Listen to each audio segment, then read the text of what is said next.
July 18th, 2017, Tuesday of the 15th week in Ordinary Time. A reading from the book of Exodus.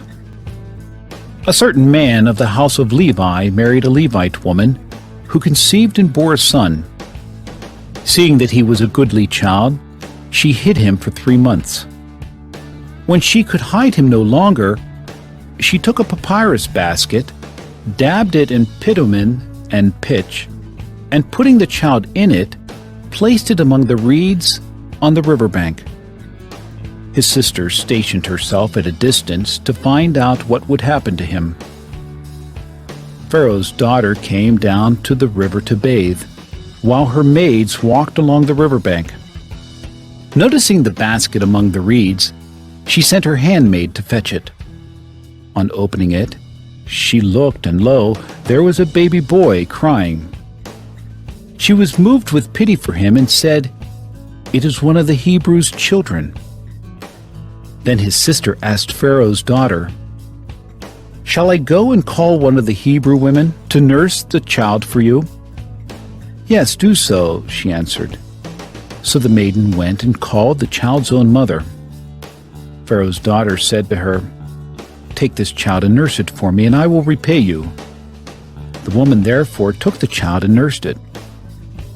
When the child grew, she brought him to Pharaoh's daughter, who adopted him as her son and called him Moses, for she said, "I drew him out of the water."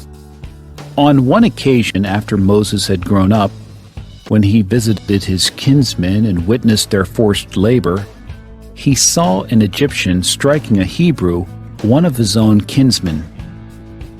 Looking about and seeing no one, he slew the Egyptian and hid him in the sand. The next day he went out again, and now 2 Hebrews were fighting. So he asked the culprit, "Why are you striking your fellow Hebrew?" But the culprit replied, "Who has appointed you ruler and judge over us? Are you thinking of killing me as you killed the Egyptian?" Then Moses became afraid and thought, "The affair must certainly be known." Pharaoh too heard of the affair and sought to put Moses to death. But Moses fled from him and stayed in the land of Midian. The word of the Lord. The responsorial psalm. The response is, "Turn to the Lord in your need, and you will live." I am sunk in the abysmal swamp, where there is no foothold, and I have reached the watery depths. The flood overwhelms me. Turn to the Lord in your need, and you will live. But I pray to you, O Lord, for the time of your favor, O God. In your great kindness, answer me with your constant help. Turn to the Lord in your need, and you will live. But I am afflicted and in pain. Let your saving help, O God, protect me. I will praise the name of God in song, and I will glorify him with thanksgiving. Turn to the Lord in your need, and you will live. See, you lowly ones, and be glad.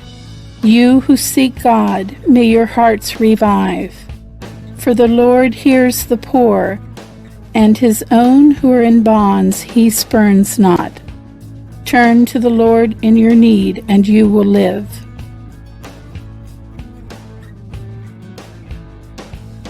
A reading from the Holy Gospel according to Matthew. Jesus began to reproach the towns where most of his mighty deeds had been done, since they had not repented. Woe to you, Chorazin! Woe to you, Bethsaida! For if the mighty deeds done in your midst had been done in Tyre and Sidon, they would long ago have repented in sackcloth and ashes. But I tell you, it will be more tolerable for Tyre and Sidon on the day of judgment than for you. And as for you, Capernaum, will you be exalted to heaven? You will go down to the netherworld. For if the mighty deeds done in your midst had been done in Sodom, it would have remained until this day. But I tell you, it will be more tolerable for the land of Sodom on the day of judgment than for you. The Gospel of the Lord.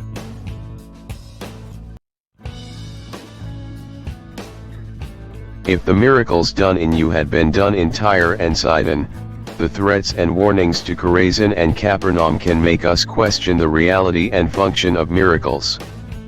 The people in those twin lakeside towns in northwest Galilee witnessed many marvelous signs and healings by Jesus but were unmoved by his message. With prophetic anger he reproached their hardness of heart. His miracles were meant to lead to conversion, to a change of outlook and of lifestyle, a turning away from selfishness and showing new concern for the poor and the needy. His healings showed his love for suffering humanity. They were not intended to draw him into the limelight but to show God's desire for us all to form a wholesome, healthy family. Many centuries before, Moses stood before the king, Pharaoh, with words of warning, bringing down 10 plagues on Egypt. It is notable that neither does Moses use this miraculous power for his own glory but had to flee for his life into the desert of Sinai.